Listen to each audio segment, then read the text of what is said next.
इसमें हम जो दो चीज़ें पढ़ेंगे वो यही हैं कि एक है यूई का कॉर्पोरेट टैक्स और दूसरा है वीएटी, अब वैल्यू एडेड टैक्स। अब इसमें नॉर्मली जो चीज़ हम पढ़ेंगे उसमें है कि what is the federal decree law, क्या होता है, फिर उसके ऊपर कैबिनेट डिसीजंस आए होते हैं, कुछ मिनिस्टेरियल डिसीजन होते हैं, और ये चीज़ें जो है ना वो एक्चुअली में लॉ को एक्सप्लेन करती हैं फर्दर। फेडरल डिक्री लॉ जैसे आपने may be you know about it, law जो होता है वो एक कॉम्पैक्ट फॉर्म में होता है, उसकी स्पेसिफिक वर्डिंग होती है, वो उसके साथ आता है, लेकिन बाद में उसके ऊपर एक्सप्लेनेशंस भी आती हैं। तो यूई में भी ऐसे ही है, एक लॉ आता है, जैसे यहाँ पे अगर हम कॉर्पोरेट टैक्स की बात करें तो फेडरल डिक्री लॉ नंबर 47 और 2022 है, उसका नंबर है ये। वो इशू हुआ तो उसको फर्दर एक्सप्लेन करने के लिए फिर कैबिनेट डिसीजंस आए, मिनिस्ट्रियल डिसीजंस आए। तो ये एक पूरा लीगल फ्रेमवर्क है जो मैं आपको बताने जा रहा हूँ कि ये जो फेडरल डिक्री लॉ है कौन इशू करता है, ये यूई का प्रेसिडेंट है वो इशू करता है। कैबिनेट डिसीजन जितने भी आते हैं, आप you know about it, what is a cabinet. तो जो कैबिनेट होती है वो साफ सी बात है यूई में जितनी भी एमिरेट्स हैं उनसे चूज करके कैबिनेट बनाई जाती है, जितने उनके रूलर्स हैं। तो कैबिनेट एक डिसीजन इशू करती है, तो ये कैबिनेट डिसीजन होते हैं। इसी तरह मिनिस्टर जो होता है ना, किसी भी डिपार्टमेंट का मिनिस्टर होता है, जैसे आपको आइडिया होगा।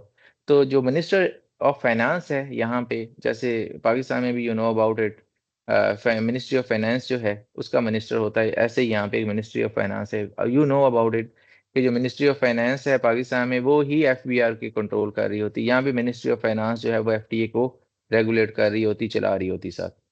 तो मिनिस्ट्री ऑफ फाइनेंस का जो मिनिस्टर है वो मिनिस्टर डिसीजन इशू करता है बहुत सारे टॉपिक्स के ऊपर, जो फेडरल डिक्री लॉ की किसी चीज़ को भी एलेबोरेट करने के लिए होते हैं या उसको फर्दर लिटिल बिट चेंज करने होते हैं, क्योंकि लॉ जो डिक्री लॉ है वो बार बार चेंज नहीं होता, वो एक बार बना है तो उसको चेंज करने में का एक पूरा प्रोसेस है।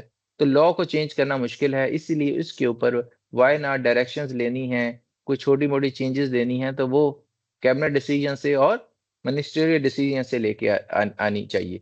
तो वो उन्होंने भी ये प्रोसेस किया हुआ है। उसके बाद यहाँ पे जो टैक्स की अथॉरिटी है वो फेडरल टैक्स अथॉरिटी है, जैसे अभी आ रहा है पाकिस्तान में। तो वो भी अपने, उसका एक चेयरमैन होता है और उसके बोर्ड होता है पूरा, ठीक है। जो चेयरमैन होता है वो बोर्ड की जो है बोर्ड के साथ बैठ के कोई चीज़ डिसाइड करता है तो क्लैरिफिकेशन देता है, बहुत सारी क्लैरिफिकेशंस आती हैं उनको। तो उसके ऊपर और डिसीजंस भी बहुत सारे होते हैं जिनको वो डिसाइड करते हैं। अब बहुत सारे डिसीजन होते हैं, जब हम जाएंगे तो आपको आइडिया होगा कि किसी भी टैक्स के मैटर के ऊपर कोई डिसीजन लेना है तो वो बोर्ड इनका बैठ के डिसाइड करता है और वो चेयरमैन की तरफ से इशू कर दिया जाता है।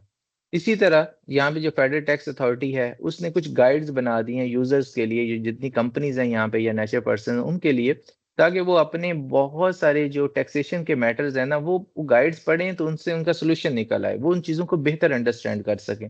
तो इसी तरह एफटीए की गाइड्स हैं जो कि आई थिंक नाउ इट्स 23, जो यहाँ पे नंबर है वो मैं चेंज कर देता हूँ, अराउंड 23 हैं ये।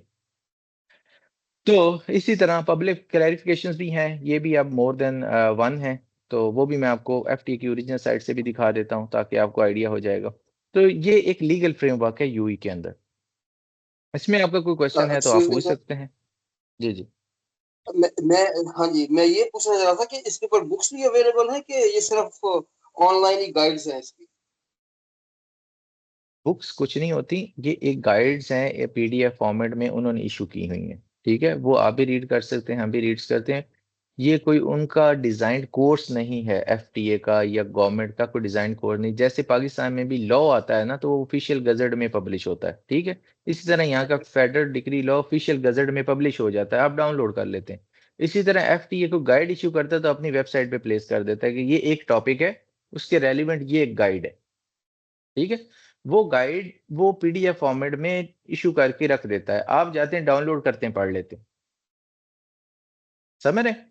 ऐसा नहीं है कि एक फुल फ्लैज एक किताब बना दी जाए और आपको पकड़ा दी जाए कि ये लें, यही बुक है और यही चलेगी आगे। ये इंस्टीट्यूट्स हैं आगे जो कोचिंग प्रोवाइड कर रहे हैं, वो एक उसकी बुक बना दें और आगे यूज करें तो वो एक अलग बात है, समझ रहे हैं?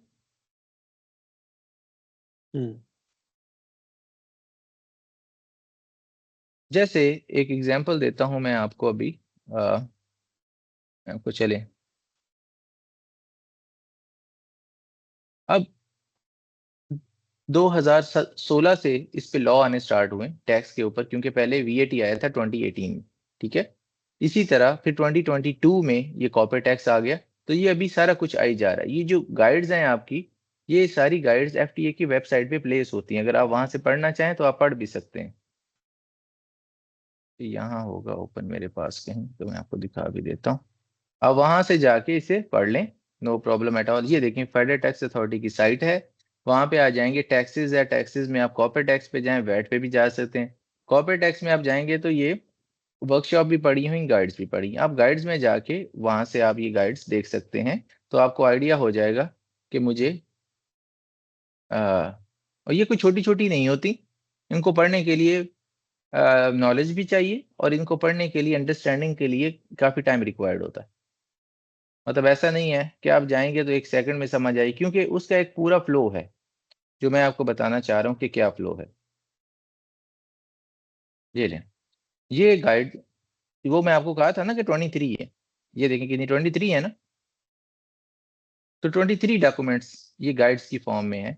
तो अगर आप इनको वन बाय वन पढ़ेंगे, ये कब से आ रहे हैं जी, आपको आइडिया हो जाएगा कि ये एट द मोमेंट उन्होंने जो गाइड्स इशू की हैं, दे आर अगस्त 2023 से स्टार्ट हुई, ठीक है। और उसके बाद अभी लेटेस्ट कहाँ पे है, जो रिसेंट इशू हुई है, मुख्तलिफ टॉपिक्स पे हैं, मतलब ऐसा नहीं है। और ये टॉपिक्स कहाँ से आते हैं, ये देखिए 28 मई 2025 को जो लेटेस्ट आई है, टैक्सेशन ऑफ फैमिली फाउंडेशंस। तो ये आपकी गाइड्स हैं जिनकी आप पढ़ सकते हैं। ये सारी कोई वो अपनी जेब से नहीं बना रहे, they are getting it from federal decree law. जो लॉ के अंदर टॉपिक्स हैं ना, जो आर्टिकल्स हैं, उन्हीं को उठा के उस पर गाइड बनाते हैं, क्योंकि उन्हें पता होता है ये लोग नहीं समझ सकते, इनको समझने के लिए और गाइडलाइन चाहिए, तो उन्होंने इसके ऊपर ये बना दी। इसी तरह जैसे मैंने आपको बताया कि क्लैरिफिकेशन भी देता है एफटीए, तो वो भी यहाँ पे प्लेस करता है वो, ठीक है। सो मैंने कहा ये मोर देन वन हो चुकी हैं, तो ये अगर आप देखेंगे तो अराउंड 11 है पब्लिक क्लैरिफिकेशन जो आज तक वो इशू कर चुके हैं। और लेटेस्ट जो आई है सितंबर 2025 को आई है। समझ गए कि कुछ और इसमें आपको बताने की जरूरत है? जी जी बिल्कुल ठीक हो गया। लेकिन उसके लिए वही प्रोसेस यही है, जैसे मैंने आपको बताया कि आपने क्या करना है कि पहले आपको ये अंडरस्टैंड करना है what is the federal decree law. अगर ये आपको आता होगा, फिर उसके बाद कैबिनेट डिसीजन इश्यू होते हैं, आपको वो पढ़ने हैं। फिर आपको मिनिस्ट्रियल डिसीजन पढ़ने हैं। फिर उसके बाद गाइड्स पे आएंगे। अब गाइड जो होती है ना, वो काफी, उसमें वो उन्होंने नो डाउट बताया होता है। अब जब उस रेफरेंस से आप जाएंगे, अब फॉर एग्जाम्पल मैं एक एग्जाम्पल के तौर पर आपको एक दिखाने लगा हूं, ताकि आपको आइडिया हो कि ये कैसे चीजें होती हैं और कितने पेजेस होते हैं नॉर्मली। अगर आप ये देखें तो ये 74 पेजेस है, ऐसे ही है। अब इसमें उन्होंने इन चीजों को डिफाइन किया है, हर एक चीज को विद ग्लॉसरी है। Other than this I am coming to the one thing that will be helpful for you going down. हाँ, ये लेजिस्लेटिव जो रेफरेंसेस होते हैं ना, अगर आप यहाँ देखेंगे ना, तो वो आपको बताएंगे, ये देखें कि इसके अंदर हमें ये गाइड बनाने में क्या क्या करना पड़ा है। तो आपको भी ये रीड करने पड़ेंगे। पहले नंबर के आपके फेडरल डिक्री लॉ नंबर 47/22 का पता होना चाहिए, ऐसे है ना। फिर आपको एक कैबिनेट डिसीजन आया था इसके ऊपर 56/2023, ये आना चाहिए। फिर मिनिस्टोरियल डिसीजन नंबर 43/2023 होना चाहिए, ये आपको पता होना चाहिए। फिर एक मिनिस्टेरियल डिसीजन नंबर 73 है, ये पता होना चाहिए। फिर आपको एक 126 है, और फिर 134 है। अगर ये आपको 5 चीजें 6 चीजें जो उन्होंने बताई हैं, ये आपको पता होंगी, तो इस वाले टॉपिक पे आपकी ग्रिप हो जाएगी, आपको पूरी अंडरस्टैंडिंग बिल्ड हो जाएगी। समझ रहे बात?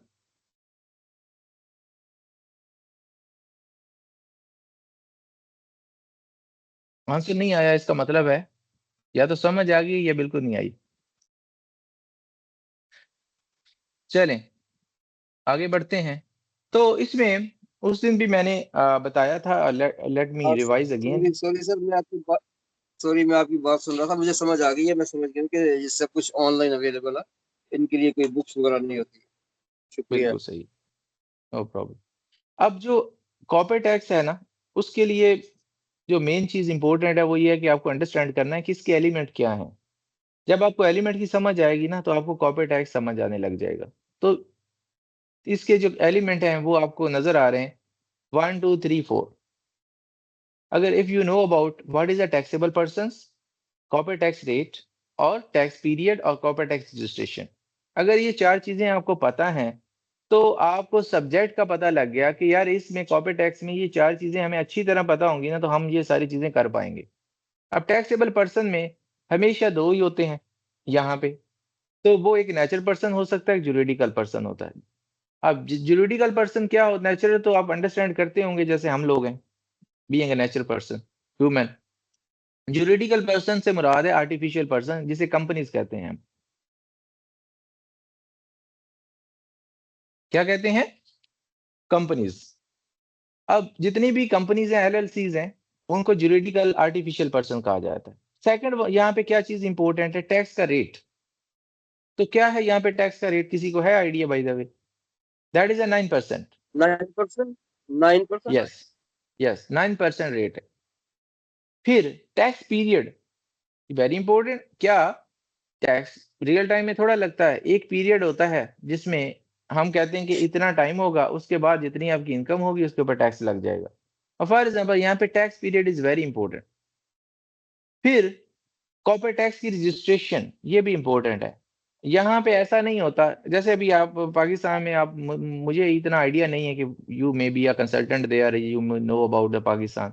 जब हम कंपनी बनाते हैं ना वहाँ पाकिस्तान में, एससीसीपी में, उन्होंने उसको लिंक कर दिया हुआ है, वो फॉरेन एफबीआर में भी रजिस्ट्रेशन कर देता है आइडिया किसी को? लेकिन यहाँ पे ऐसा नहीं। जैसे मैंने आपको बताया, इतने फ्री जोन है यहाँ पे, अभी उन्होंने सिस्टम नहीं डेवलप किया कि वो इसके साथ लिंक कर दें, एफटीए के साथ। तो इसीलिए पहले आप कंपनी बनाते हैं, जब कंपनी बन जाती है फिर आपको कॉर्पोरेट रजिस्ट्रेशन भी करनी है अपनी। अगर आप वो नहीं करेंगे तो आपको 10,000 का फाइन आ जाएगा। अब का फाइन आएगा, कितना टाइम दिया होता है ये आपको पता होना चाहिए कि अगर आज कंपनी बनाई है तो आपके पास 90 डेज हैं, within 90 days you have to get it registered with FTA. अगर आप इस कॉर्पोरेट टैक्स रजिस्ट्रेशन नहीं कराएंगे तो आपको क्या होगा, 10,000 दरम का फाइन आ जाएगा। समझ रहे बात? तो ये वेरी इंपॉर्टेंट है। तो इन चीजों को हम फर्दर एक्सप्लेन करते हैं वन बाय वन, कि who is a taxable person for the corporate tax purposes. जैसे मैंने बताया, पहला एलिमेंट टैक्सेबल पर्सन, तो 2 हैं, एक जुरिडिकल पर्सन और एक natural person. Natural person resident हो सकता है या ना रेजिडेंट हो सकता है। क्यों जी? अगर पाकिस्तान में देखें तो आप वहां पे भी कहते हैं कि एक पर्सन रेजिडेंट हो सकता है, ना रेजिडेंट हो सकता है आइडिया ना इसके बारे में? जी। रेजिडेंट वो जो पाकिस्तान में रहता है कितने दिन, 180 डेज और मोर, और जो पाकिस्तान में 180 डेज या कम है तो वो ना रेजिडेंट होता है। यहाँ पे भी हमने पढ़ना है कि नेचुरल पर्सन कब रेजिडेंट होता है, कब ना रेजिडेंट होता है, क्यों ये ऐसा क्यों इसके बारे में कहा जा रहा है कि why this is important to be a resident and non resident. वो इसलिए कि क्या अगर आप ना रेजिडेंट थे तो इसका मतलब आपने यहाँ से कुछ कमाया ही नहीं, तो टैक्स किस चीज का है? और अगर फॉर एग्जाम्पल आप रेजिडेंट थे तो किसी वजह से ही बैठे रहे ना यहाँ पे, कोई बिजनेस करते रहे, तो इसी वजह से ये वेरी इंपॉर्टेंट, जिसको हम डिस्कस करते हैं। इसी तरह जुरिडिकल पर्सन में भी रेजिडेंट ना रेजिडेंस इज वेरी इंपॉर्टेंट, जिसको हम डिस्कस कर लेते हैं। अब नेचुरल पर्सन कब उस पर टैक्स लगता है जी? जब वो कोई बिजनेस एक्टिविटी करता है। क्या करता है? Business activity.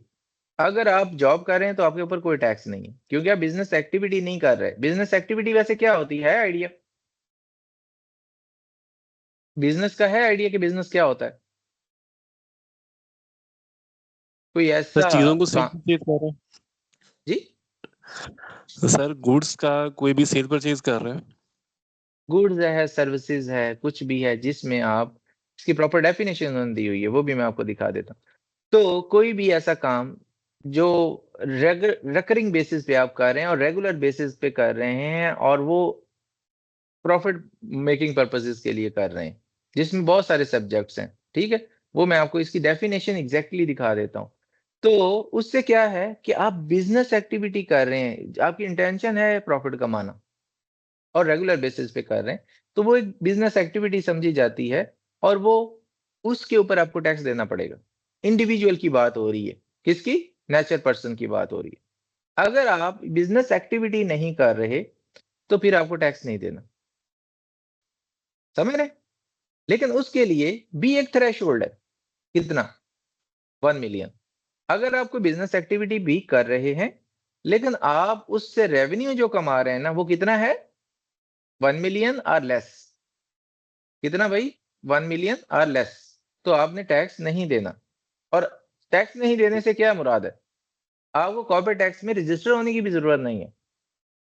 लेकिन अगर आपका ये टर्नओवर रेवेन्यू 1 मिलियन से एक्सीड कर जाए तो फिर आपको कॉर्पोरेट टैक्स में रजिस्टर होना है एज अ नेचुरल पर्सन, और आपको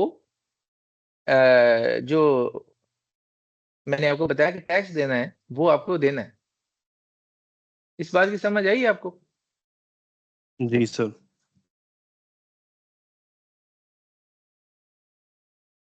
आगे दूसरी चीज के बेस क्या है? A natural person is taxable on income from business or business activity in the UAE and income from outside UAE relate to the business activity। अब देखिए ये वेरी इंपॉर्टेंट है। पाकिस्तान में अगर इंडिविजुअल जो है वो पाकिस्तान से बाहर चला जाए ना और 180 दिन या उससे ज्यादा दिन बाहर रहे और वो उधर से बैठ के ही कोई बिजनेस एक्टिविटी कर रहा हो पाकिस्तान के अंदर, तो वो कहता है भाई मैं तो नॉन रेजिडेंट था। बिजनेस एक्टिविटी से मुराद है कि एज एन इंडिविजुअल वो काम कर रहा हो। यहाँ पे भी मैं इंडिविजुअल की बात कर रहा हूँ, मैं उसकी बात नहीं कर रहा एज अ कंपनी रजिस्टर्ड होके। आपको पता है पाकिस्तान सोल प्रोप्राइटर काम करते हैं ना हम लोग। जी जी। जितनी दुकानें हैं वहां पे, जितने वहां पे बहुत सारे बिजनेसेस हैं जिन्होंने अपनी as a private limited company नहीं बनाई हुई ना, तो वो क्या है? सोल प्रोप्राइटर है। तो यहाँ पे भी सोल प्रोप्राइटर की बात कर रहा हूं मैं। तो क्या करे? वो पाकिस्तान में नहीं होता तो वो कहता है मैं कोई टैक्स नहीं देना। लेकिन अगर यूई में ऐसे नहीं है, यूई में अगर आप हैं तो आपको टैक्स देना पड़ेगा। क्या करना पड़ेगा? टैक्स देना पड़ेगा। अगर आप उस एक्टिविटी से कमा रहे हैं और चाहे आप बैठे हैं कनाडा में, कहाँ पे बैठे हैं, या पाकिस्तान में बैठे हैं, कनाडा में बैठे हैं, आपको टैक्स देना पड़ेगा।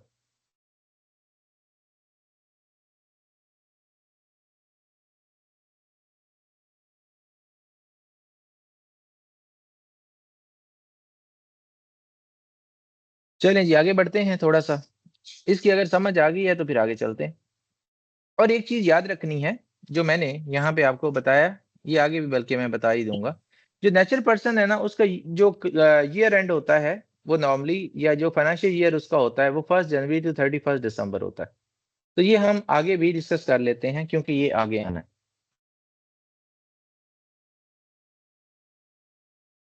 अब मैंने जैसे आपको बता रहा था कि होल्ड ऑन, मैं सिर्फ चार्जर कनेक्ट कर लूँ अब लैपटॉप।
ओके जी, लेट्स मूव फॉरवर्ड।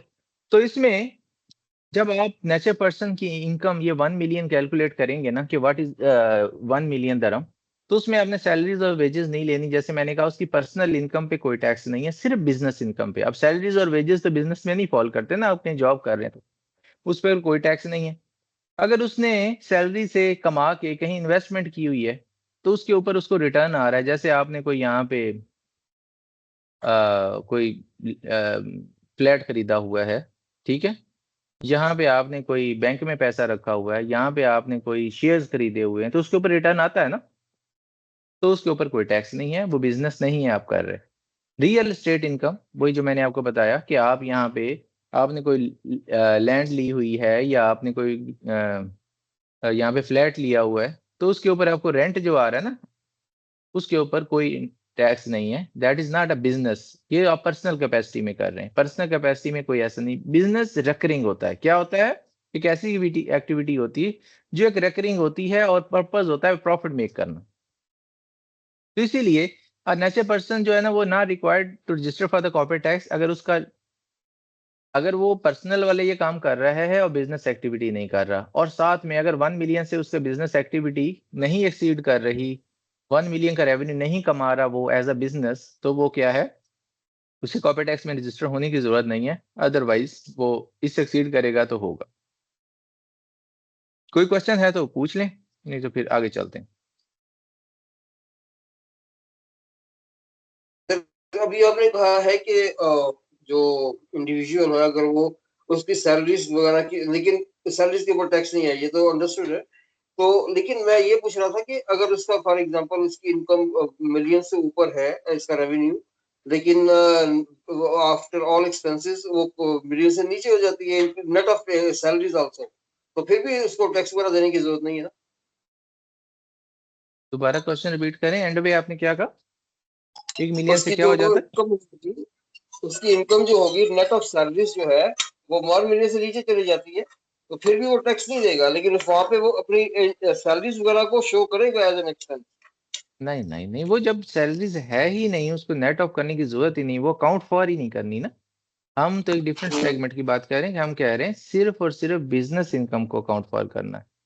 मैं एक एग्जांपल आपको देने लगा हूँ, इसीलिए तो एग्जांपल देने लगा हूँ ना, ताकि आपको ये ज्यादा बेहतर समझ आ जाए। क्या कहते हो?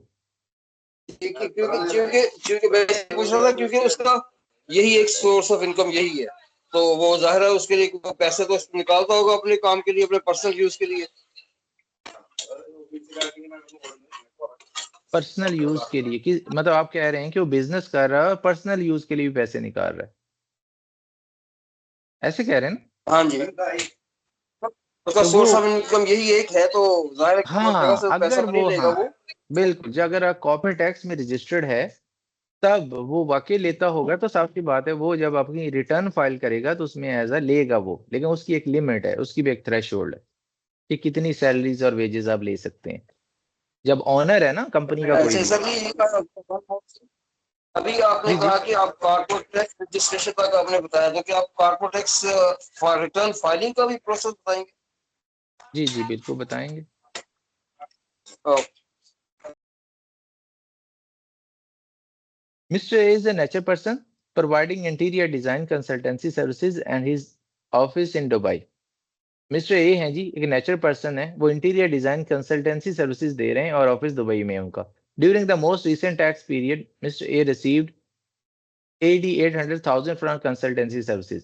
अब ये जो कंसल्टेंसी सर्विसेज वो दे रहा है, आपको क्या लगता है ये बिजनेस है या वो जॉब कर रहा है?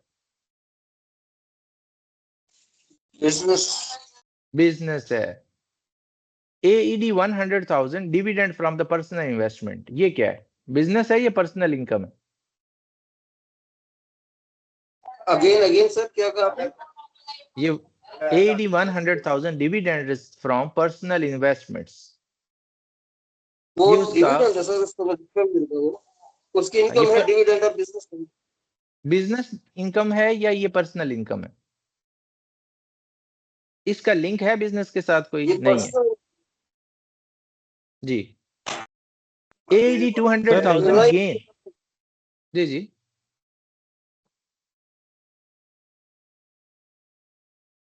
AED 200,000 gain on the sale of rare personal luxury car. ये जो 200,000 उसने गेन कमाया है एक अपनी एक गाड़ी बेच के पर्सनल, ये कोई बिजनेस कर रहा है या वन ऑफ ही ट्रांजैक्शन कोई हुई है? मतलब उसकी अपनी पर्सनल कार थी जो उसने बेची है और उससे 200,000 एक्स्ट्रा कमा लिया उसने प्रॉफिट पे, तो ये क्या उस बिजनेस में बिजनेस फॉल कर? पर्सनल। पर्सनल। बिजनेस हमेशा रिकरिंग होता है, वो प्रॉफिट मेकिंग के लिए किया जाता है, इसीलिए इंटीरियर डिजाइन कंसल्टेंसी सर्विसेज जो कंटिन्यूस वो दे रहा है ना, वो एक बिजनेस है। But other two are personal, not a business. ये कभी कभार वो अपनी पर्सनल कैपेसिटी में करता है। तो आप मुझे बताएं यहाँ पे उसकी इनकम जो बिजनेस वाली इनकम है वो कितनी है? 800,000। ओवरऑल उसकी इनकम देखी जाए तो 1.1 मिलियन है, बट उसकी जो बिजनेस इनकम है यहाँ पे कितनी है? 800,000। तो ये 800,000 है, तो क्या उसे रजिस्टर होना चाहिए कॉर्पोरेट टैक्स में? क्यों जी? अगर नहीं उसकी होना चाहिए। ओवरऑल इनकम 150 से एक्सीड कर गई है तो उसको रजिस्टर करना चाहिए। वो तो बाद में उसकी 800 हुई होगी। अच्छा, नहीं सर, ऐसे नहीं है। आपकी बिजनेस इनकम का टर्नओवर 1 मिलियन या उससे ज्यादा होना चाहिए। कितना? 1 बिजनेस मिलियन इनकम का। हाँ जी, बिजनेस इनकम का। उसमें आपने पर्सनल कभी ऐड नहीं करनी। आपने पर्सन को सेपरेट रखना है, बिजनेस को अलहदा रखना है। अगर बिजनेस इनकम, अब यहाँ पे उसकी बिजनेस इनकम कितनी है? 800,000। उसकी टोटल तो 1.1 बन रही है, लेकिन 800,000 जो उसकी बिजनेस है, इसका मतलब है बिजनेस वाला जो टर्नओवर है ना, सेल्स। अब मुझे एक बात बताएं, सेल्स तो एक, सेल्स का जो वर्ड है ना, ये वैसे आपको लगता नहीं कि बिजनेस की सेंस में यूज होता है? टर्नओवर का वर्ड बिजनेस की सेंस में यूज होता है, क्या कहते हैं? होता है ना? जी। यस।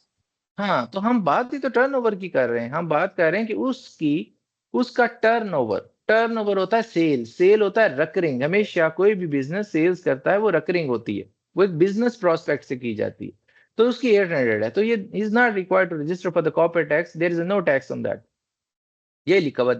डिविडेंड उसकी पर्सनल है, तो इसीलिए उसे रजिस्टर होने की जरूरत नहीं है। ये लिखा हुआ है, पढ़ लें। Since the turnover mister A from the business activity is only 800,000, mister A will not be subject to corporate tax for the relevant tax period. अब अगले साल में जाके अगर उसकी एक्सीड कर गई तो उसे रजिस्टर होना पड़ेगा, और उसको कॉर्पोरेट टैक्स रिटर्न भी फाइल करनी पड़ेगी, टैक्स भी देना पड़ेगा। अगली एग्जाम्पल पे चलते हैं। A natural person, Mr. N, based in UAE, owns several properties located in the UAE and rents them out for AED 1.2 million per Gregorian calendar year. Mr. N also has a license to run the ये miss इसलिए चलें हर हिस कर लेते हैं। Mr. N also has a license to run his bakery business in Sharjah. तो मुझे बताएं ये बात। अब उसके पास प्रॉपर्टीज भी हैं जिन्हें वो रेंट करता है, और साथ में उसका बेकरी का बिजनेस भी है। तो क्या कहते हैं यहाँ पे, पर्सनल क्या है और बिजनेस क्या है? बेकरी वाला बिजनेस है। बेकरी जो है वो साफ। पर्सनल, जी जी।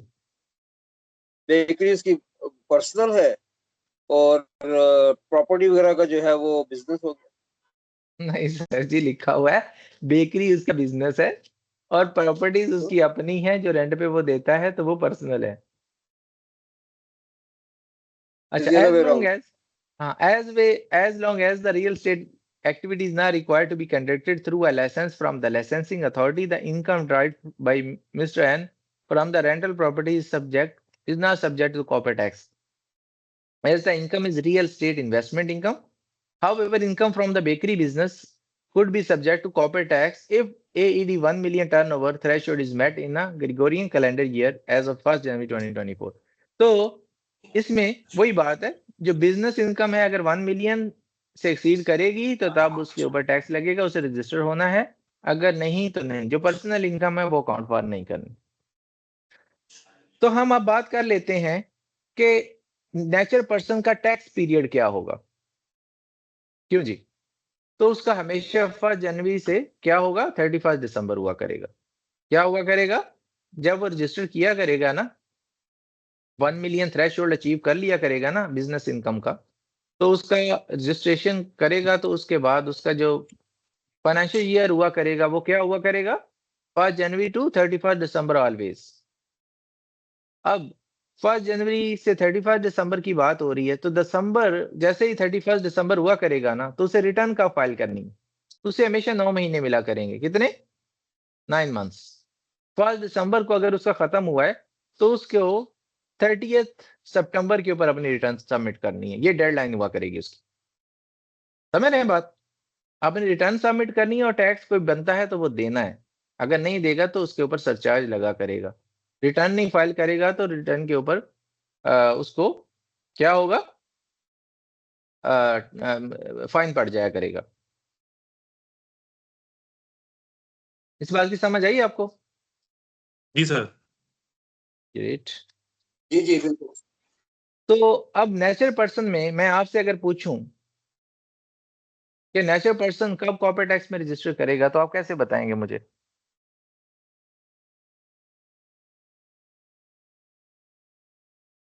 जब उसकी इनकम आफ्टर 1 मिलियन से कंप्लीट एक्सीड करेगी। ठीक है, अब आप जुरिडिकल पर्सन पे चले चलते हैं। अब जुरिडिकल पर्सन में हम अब बात करेंगे कि जुरिडिकल पर्सन अगर रेजिडेंट है तो क्या होगा, और जुरिडिकल पर्सन नॉन रेजिडेंट तो क्या होगा। अब आप ये सोचेंगे कि यार जुरिडिकल पर्सन एक आर्टिफिशियल पर्सन, एक कंपनी है, तो रेजिडेंट से तो मुराद यही हुआ ना कि जो company incorporated here in UAE, क्या कहते हो, वो रेजिडेंट हो जाया करेगी हमेशा ही, ऐसे ही है ना। ऐसी कोई कंपनी जो यूएई में है ही नहीं, वो इधर रजिस्टर्ड ही नहीं है, तो हम उसकी इनकम पे कैसे टैक्स लगा सकते हैं? आपके माइंड में आता होगा ना, या आ रहा होगा? चलें कोई बात नहीं, आगे आ जाएगा। तो इसलिए हमें दोनों चीजें पढ़नी है कि रेजिडेंट और नॉन रेजिडेंट जुरिडिकल हो तो क्या होता है। सबसे पहले तो आपको पता होना चाहिए कि ये जुरिडिकल पर्सन है ना, उसकी वर्ल्ड वाइड इनकम के ऊपर टैक्स लगेगा। किसके ऊपर? World wide world wide income. अगर आप यूई में रजिस्टर्ड है और आप इनकम यूई वाली कंपनी जो है वो अगर पाकिस्तान से भी कुछ कमा रही है, तो उसे वहां की इनकम पे भी टैक्स देना पड़ेगा। क्या करना पड़ेगा? टैक्स देना टैक्स पड़ेगा। देना पड़ेगा। हाँ जी। अच्छा सर, दूसरे, यहाँ पे एक बात है, अगर वो पाकिस्तान में भी टैक्स दे रहा है तो क्या उसे दोनों जगह टैक्स देना पड़ेगा? हाँ, अगर वो पाकिस्तान में दे रहा है और ट्रीटी है आपकी, है, तो आपको टैक्स क्रेडिट मिल जाएगा। क्या मिल जाएगा? टैक्स क्रेडिट, जैसे पाकिस्तान में मिलता है ना आप लोगों को टैक्स क्रेडिट, वैसे इसी तरह यहाँ पे भी, अगर यहाँ पे रेट क्या है 9%, अगर वो पाकिस्तान में भी 9% या हायर दे रहा है ना, तो उसे टैक्स क्रेडिट मिल जाएगा। अगर वो 9% से नीचे पाकिस्तान में दे रहा है तो फिर क्या होगा, बताएं भाई, क्या क्या होगा उसके साथ? तो डिफरेंस पे करेगा वो। हाँ, डिफरेंस पे करेगा वो। अगर यहाँ पे पाकिस्तान में 7% हो और यूई का 9% है, तो ये 2% इसे यहाँ पे एक्स्ट्रा देना पड़ेगा। समझ गए? चलें जी, नेक्स्ट करते हैं बात।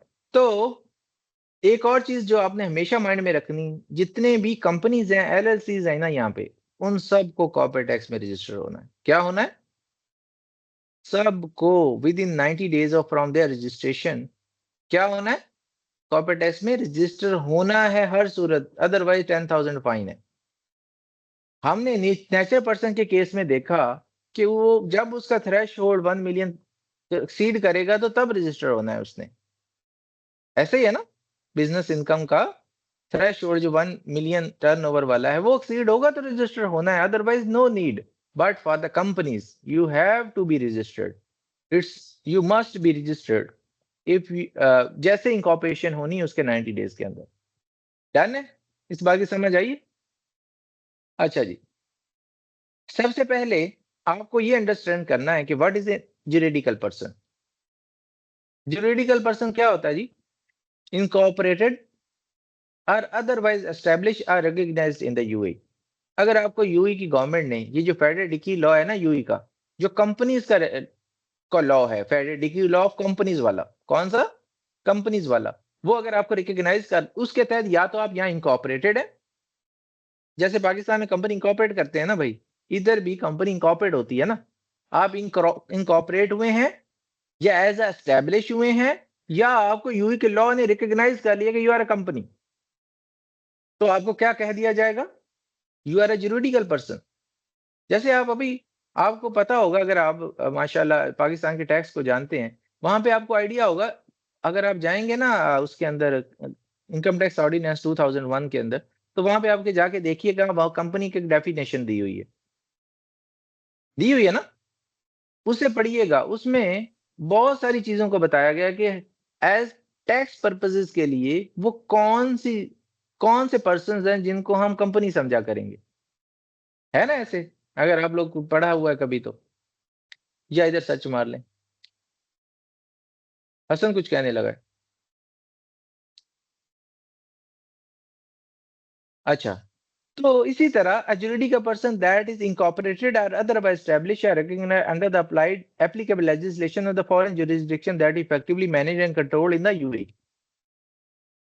वो कहता है कि अगर कॉर्पोरेट टैक्स लॉ कहता है, मैं नहीं कह रहा, कि अगर ऐसी कंपनी जो Pakistan, India, Japan, Australia, UK, USA, पूरी दुनिया में कहीं पे भी इनकॉर्पोरेटेड है, लेकिन वो यहाँ पे उसको इफेक्टिवली मैनेज्ड और कंट्रोल यहाँ से किया जा रहा है, मतलब उसके बोर्ड ऑफ डायरेक्टर्स यहाँ बैठते हैं या इधर आके मीटिंग्स करते हैं, यहाँ से मैनेजमेंट हो रही है, तो उसे भी क्या समझ लिया जाएगा? जुरिडिकल पर्सन, और उसे भी टैक्स देना पड़ेगा। क्या करना पड़ेगा? टैक्स देना पड़ेगा भाई। यहाँ पे उसे भी रजिस्टर करना है। यहाँ पे टैक्स देने से यही मुराद होता है कि उसे एफटीए में आपने रजिस्टर करना है और उसकी इनकम के ऊपर टैक्स देना है। यही जो हम अभी बात कर रहे थे कि उसमें कौन सा टैक्स देना है, वही अगर टीटी है तो एज पर क्रेडिट मिलेगा, जितना उधर टैक्स दिया है 9% के हिसाब से चेक करेंगे और टैक्स देंगे। तो अगर कंपनी यूएई से बाहर कोई बनी हुई है, वहां के लॉ के मुताबिक बनी हुई है, बट मैनेज एंड कंट्रोल्ड यहाँ पे हो रही है, यहाँ पे बैठ के बोर्ड ऑफ डायरेक्टर्स है, मैनेजमेंट यहाँ हो रही है, यहाँ से सारी डायरेक्शन इश्यू हो रही हैं, तो इसका मतलब है वो यूई के हिसाब से कंपनी बन गई। उसे हम समझेंगे यूई के लॉ, कॉर्पोरेट टैक्स लॉ के मुताबिक उसे यहाँ टैक्स देना पड़ेगा। क्यों किया ऐसे उन्होंने बाय द वे? आपको क्या लगता है?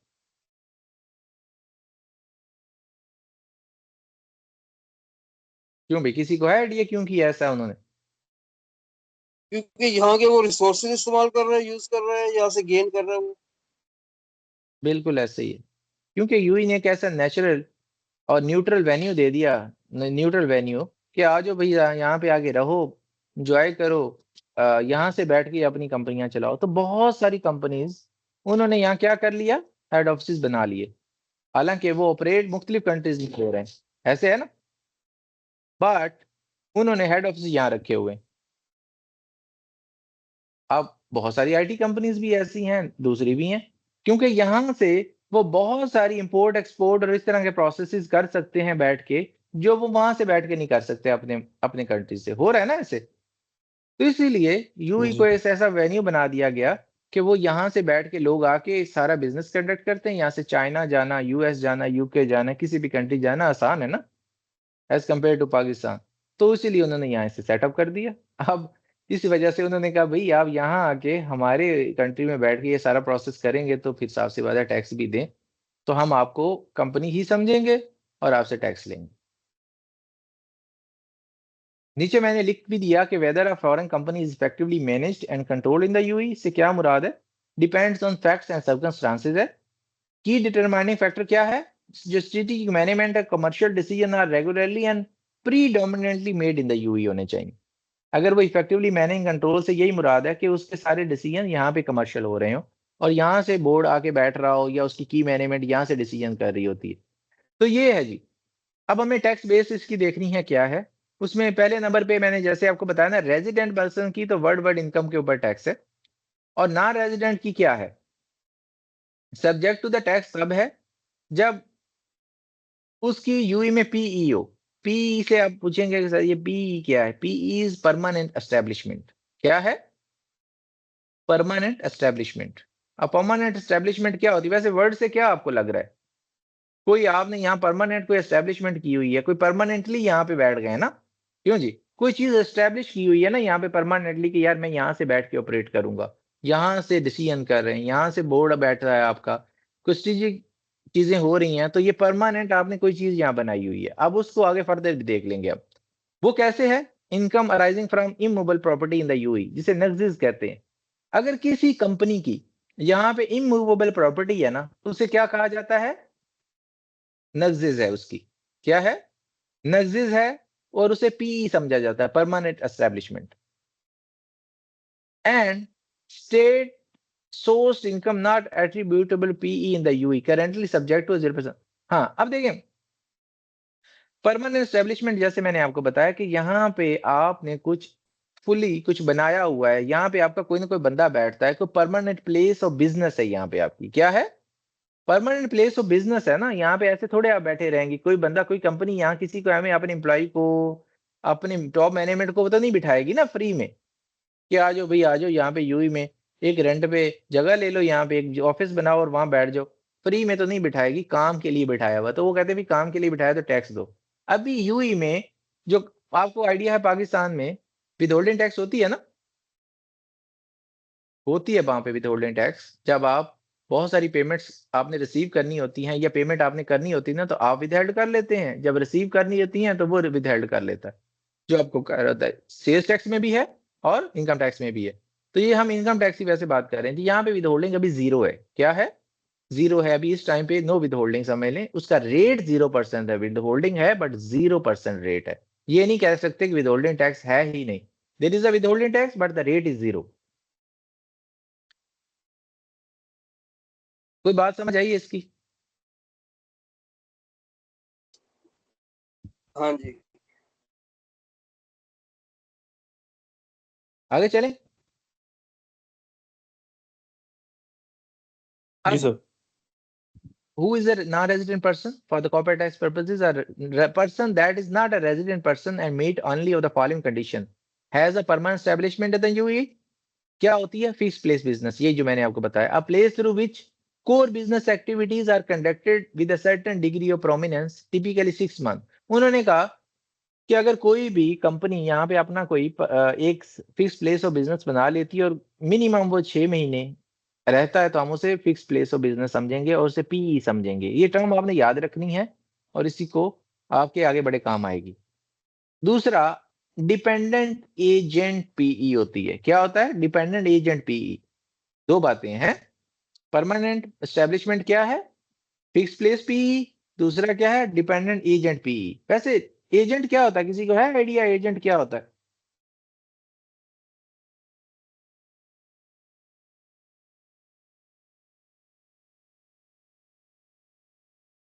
डिपेंड एजेंट वही होता है यार जो किसी के बिहाफ पे काम करता है। ऐसे है ना, किसी की डायरेक्शन पे काम करता है। अगर आपने लॉ पढ़ा हुआ है तो उसमें आता है कि वो खुद कुछ नहीं करता, उसको कोई डायरेक्शन देता है, किसी के बिहाफ पे काम कर रहा होता है। तो इसीलिए अगर किसी बंदे ने यहाँ पे कोई बंदा अपॉइंट किया हुआ है या कोई बंदा रखा हुआ है जो उसके बिहाफ पे यहाँ पे काम कर रहा होता है, तो वो एजेंट होता है। मतलब जितने भी कॉन्ट्रैक्ट्स कर रहा होता है, कुछ कर रहा होता है। पाकिस्तान की कंपनी है फॉर एग्जाम्पल XYZ, उन्होंने यहाँ पे एक बंदा बिठाया हुआ है जो उसके बिहाफ पे डीलिंग करता है, यहाँ पे डील्स मतलब डील्स कर रहा है, लोगों से मिल रहा है, मार्केटिंग कर रहा है। तो वो एज ए एजेंट काम कर रहा था। सैलरी या वो कमीशन जो भी ले रहा है वो उस कंपनी से ले रहा है और उसके बिहाफ पे वो आगे एक्ट कर रहा है। तो उसको एजेंट कहते हैं। क्या कहते हैं? एजेंट। और वो भी पीई है। और उसको भी उसे भी क्या समय लिया जाएगा? उसे भी नगजे सॉरी उसको भी समय लिया जाएगा। जुरिडिकल पर्सन, ना रेजिडेंट है बट जुरिडिकल पर्सन समय लिया जाएगा और उसे भी टैक्स देना पड़ेगा। समझ गए? Derive UAE source income has a nexus जो मैंने आपको बताया। तो ये आपने याद रखना है। एक पीई होती है और एक ऐसा बंदा जो यूई से इनकम ड्राइव कर रहा है, वो भी नॉन रेजिडेंट होता है जो यूई में बैठा नहीं है बट यूई से इनकम ड्राइव कर रहा है। फिर तीसरा नगजिस जो मैंने आपको बताया कि उसकी कोई प्रॉपर्टी है, तो वो भी क्या है? उसको भी हम नगजिस कहते हैं और उसे नॉन रेजिडेंट जुरिडिकल पर्सन कहते हैं। तो अभी आपको याद होना चाहिए कि what is a non resident juridical person. तो आपको 3 चीजें याद रखनी चाहिए। एक, परमानेंट एस्टेब्लिशमेंट। दूसरी, आपको ऐसा कोई भी पर्सन जो नॉन यूई सोर्स जो इनकम ड्राइव कर रहा हो। पाकिस्तान से बाहर कोई कंपनी है लेकिन पाकिस्तान से यहाँ से यूएसी सोर्स इनकम वो है उसका। तीसरा, नग्जिज है, किसी कंपनी की यूई में प्रॉपर्टी है, तो उसे हम नॉन रेजिडेंट जुरिडिकल पर्सन कहा करेंगे। ये मैंने पूछना भी है कल, याद होगा आपको। तो ये एक छोटी सी एक्सरसाइज है। कंपनी सब्सिडी कंपनी है, year 2025। The board member in example given directors of the parent company make strategic decision for subsidiary company. All board meeting for subsidiary company held in the UAE. All the key management decisions of subsidiary company are made in the substance in the UAE. तो क्या होगा जी? एक company है जो पाकिस्तान में for example, और उसकी एक कंपनी उसने यूएई में भी बनाई हुई है जो उसकी सब्सिडरी है। सब्सिडरी से मुराद होता है जिसमें उसके मोर देन 50% शेयर हो। अब पाकिस्तान की कंपनी XYZ उसने एक यहाँ पे ABC कंपनी बनाई हुई है और उसके मोर देन 50% उसमें शेयर्स हैं, तो वो कहता है भाई ये क्या है, उसको यहाँ पे मैनेज किया जा रहा है यूई में इफेक्टिवली। क्यों? यूई में आके उसकी बोर्ड मीटिंग्स होती हैं और मैनेजमेंट यहीं पे बैठ के बहुत सारे डिसीजन करती है, तो उसे क्या समझा जाएगा? Effectively manage control in the UAE. क्या समझा जाएगा? Effectively manage and control in the UAE. ले जी, कोई समझ आई आप लोगों को थोड़ी बहुत? थक तो गए होंगे। हाँ जी ठीक समझ आ रही है। और थकावट? नहीं थके इट्स तो नहीं? ओके। नहीं ओके अच्छा। Then, okay fine fine. तो अभी नॉन रेजिडेंट के ऊपर क्या टैक्स की इम्प्लीकेशन है? उस इसीलिए उसने कहा कि income attributable to P in the UAE, जो यूई से परटेन करती पी की, पी मैंने आपको बताया परमानेंट एस्टेब्लिशमेंट, वो तो या डिपेंडेंट एजेंट होता है या फिर फिक्स प्लेस ऑफ बिजनेस होती है जहां पे टिपिकली 6 मंथ जैसे अभी हमने बात की। तो ये दो बातें होती हैं, ये पी से समझा जाता है। तीसरा था इमूवेबल प्रॉपर्टी वाला नक्सिस। फिर उसके बाद state source income not attribute to P in the UAE currently subject to, ये तीनों, इनके ऊपर टैक्स लगेगा। क्या लगेगा? टैक्स लगेगा। और इनको कॉर्पोरेट टैक्स में रजिस्टर भी होना है और टैक्सेशन की रजिस्ट्रेशन भी करनी है। लेकिन एक एक्सेप्शन है। कौन सी? Registration is not required if non resident person receive only state source income. मतलब क्या है इसका? इसका कहने का मतलब है आपकी यहाँ पे प्रॉपर्टी भी नहीं है, यहाँ पे आपका डिपेंडेंट एजेंट भी नहीं है, और तीसरा क्या है? फिक्स प्लेस ऑफ बिजनेस भी नहीं है, but still you are receiving some amount from the UAE. हो सकता है ना ऐसे कि अब हसन ने एक यहाँ पाकिस्तान में बैठे कंपनी बनाई हुई है और वहीं से बैठ के इसने बीडीएम वगैरह या कुछ बंदे रखे हुए हैं जो वहां से बैठ के लोगों को कॉल्स करते हैं, कॉन्ट्रैक्ट पकड़ लेते हैं। होते हैं ना आजकल। ठीक है, वो करके कॉन्ट्रैक्ट लेके बिजनेस तो कमा रहे हैं। ठीक है, उनकी कोई यहाँ पे प्रेजेंस ही नहीं है, तो वो उसको कॉर्पोरेट टैक्स में कैसे रजिस्टर करेंगे? यहाँ ना बंदा बैठा हुआ है तो उसको पकड़ भी कैसे सकता है यूई। लेकिन यूई को पता लग रहा है कि पैसे जा रहे हैं यहाँ से, मतलब दरम जा रहे हैं। अब देखा जाए तो उससे टैक्स देना चाहिए।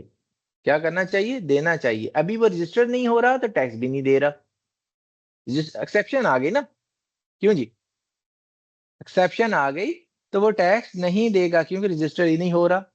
लेकिन फ्यूचर में they will have a withholding tax. That's why they are saying currently withholding tax क्या है? 0। लेकिन फ्यूचर में जब विथहोल्डिंग टैक्स लगाएंगे ना, तो आप पाकिस्तान से बैठे हुए यहाँ से फ्रीलांस वर्क भी ले रहे होंगे ना वहां से बैठे हुए, तो आप जब आपको अमाउंट ट्रांसफर होगी ना तो वो इसमें विथहोल्डिंग टैक्स काट लिया करेगा। होता है ना ऐसे पाकिस्तान में भी। क्यों जी? जब आप बाहर किसी को पेमेंट करते हैं या बाहर से आपको पेमेंट आती है तो विथहोल्डिंग हो जाती है ना। है आइडिया कि नहीं? तो नहीं बस मुझे ये तो आपने, आइडिया नहीं है। नहीं है। हाँ, फिर वो मुझे लगता है पाकिस्तान का टैक्स इतना पड़ा हुआ नहीं ना, या उस पर आपने काम थोड़ा नहीं किया हुआ। क्या कहते हैं? हाँ जी सही बात है। हाँ, इस वजह से, वरना होता है वहां पे। तो यहाँ पे अगर आपकी स्टेट सोर्स इनकम है जो एट्रीब्यूटेबल टू पी नहीं है, तो फिर क्या है? आपको ये वाला सीन होगा। तो इसकी अगर समझ आ गई है तो थोड़ा आगे चलते हैं। यहाँ पे एक एग्जांपल है, कहते हैं तो पढ़ देता हूँ। International real estate investment company C based in the UK decide to take advantage of the burgeoning real estate market in the UAE. ये वर्ड कुछ और है, बर्गनिंग। हाँ, a company C operates a fully functional branch of office in the Dubai to handle operation in the UAE. The branch constitute a PE in the UAE. अब देखिए उन्होंने branch बनाई हुई यहाँ पे यूई के अंदर। हालांकि ये ऑफिस, ये कंपनी यूके की है, उसने यहाँ पे फुली फंक्शनल ऑफिस बनाया हुआ है, तो ये परमानेंट एस्टेब्लिशमेंट बन गई ना, क्योंकि they have an office here. अब जब परमानेंट एस्टेब्लिशमेंट एस्टेब्लिश हो गया तो इसको टैक्स देना पड़ेगा। The P engage in a variety of real estate activities including property acquisition, property development, leasing and sales. Company C engages also in the advisory and consulting services from its offices outside the UAE. The PE is not involved in these activities. तो उसका तो काम ही ऊपर है, वो सिर्फ उसी में होती है। Company C is non resident person with with the PEE in the UAE, only income attributable to the PE will be subject to the corporate tax. In this case, no income from the advisory and consulting business attributable to PE. This is because the income is generated by company C in the UK. अब देखिए ना, जो company C है वो UK में है, वो और भी साथ काम कर रही है, लेकिन उन्होंने एक ब्रांच बनाई है और ब्रांच जो है वो यूएई में एज ए पीई काम कर रही है और वो रियल एस्टेट का काम कर रही है। तो सिर्फ जो कंपनी सी है वो किसके ऊपर टैक्स देगी? सिर्फ ब्रांच वाले पे। किसके ऊपर देगी? ब्रांच पे। अदर जो उसका रेवेन्यू है यूके में उसके ऊपर कोई टैक्स नहीं देगी, क्योंकि वो ये यूएई से कमा ही नहीं रही है ना। ऐसे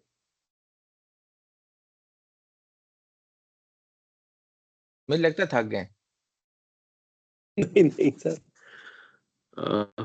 कोई बात नहीं, मुझे पता लग गया। नेक्स्ट कर लेते हैं, बस ये अभी खत्म कर लेते हैं बस एक आधे मिनट में। कॉर्पोरेट टैक्स रेट मैं आपको बता चुका हूं कितना है जी, 9%। लेकिन एक चीज जो बड़ी इंपॉर्टेंट है जो याद रखनी है आप, वो ये कि जब भी आपने टैक्सेबल इनकम कैलकुलेट करनी है ना, मतलब इनकम माइनस एक्सपेंसेस, तो जो नीचे आता है वो क्या होता है? Taxable income. ऐसे है ना आइडिया। बिजनेस जो होता है ना, वो जो सेल करता है ना उसमें से सारी कॉस्ट डिडक्ट करता है, जो प्रॉफिट होता है ना उसके ऊपर टैक्स देता है। पूरी दुनिया में ही ऐसे है ना आइडिया। जो प्रॉफिट हुआ जी सर। करेगा ना, प्रॉफिट में से 375,000 एग्जाम्प्ट है। क्या है? एग्जाम्प्ट है। नहीं बात समझे? तो समझ गया।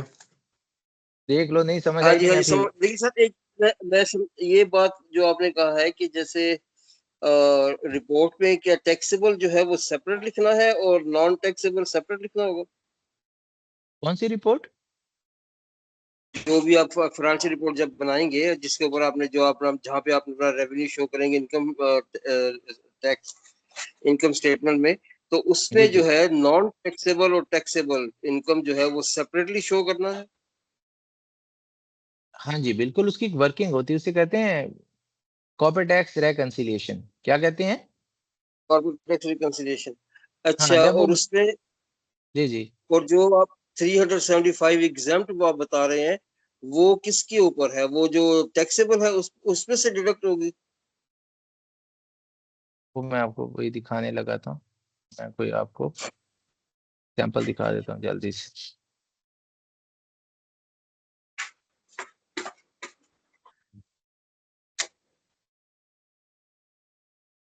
ताकि आप जल्दी से इस चीज़ को समझ जाएं और काम खत्म हो जाए, वरना वो फिर मैं बताता रहूँगा। ये देखिए, ये हम एक रेकंसिलिएशन बनाते हैं। क्या बनाते हैं? रेकंसिलिएशन। हम कहते हैं अकाउंटिंग प्रॉफिट कितना आया आपका? 34,993। आपने कहा मैंने इनकम में से एक्सपेंस डिडक्ट किए तो प्रॉफिट कितना आया? 34,993, राइट? एग्री? फिर आप इसके अंदर ऐड और लेस का प्रोसेस करते हैं। आप कहते हैं नॉन डिडक्टेबल एक्सपेंस का आइडिया है और डिडक्टेबल का है।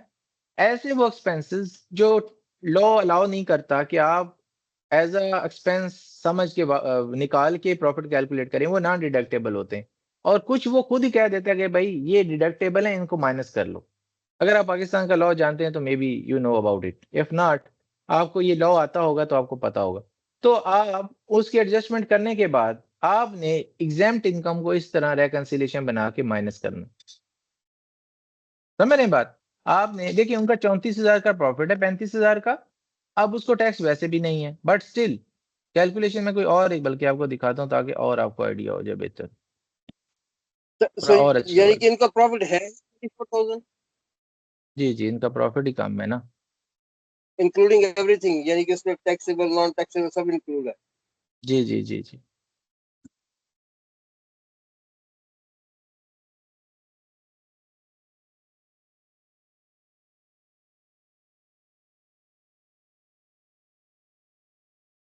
मैं एक चीज चलें आपको ये एक रेकंसिलिएशन और दिखाता हूँ ताकि आपको आइडिया हो जाएगा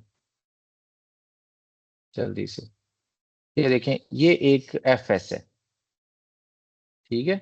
अब ये देखें उनका रेवेन्यू है ना, उसमें से कॉस्ट ऑफ रेवेन्यू माइनस किया तो ग्रॉस प्रॉफिट आया, उसमें से जनरल एडमिन एक्सपेंस माइनस किए ऑपरेटिंग प्रॉफिट आया।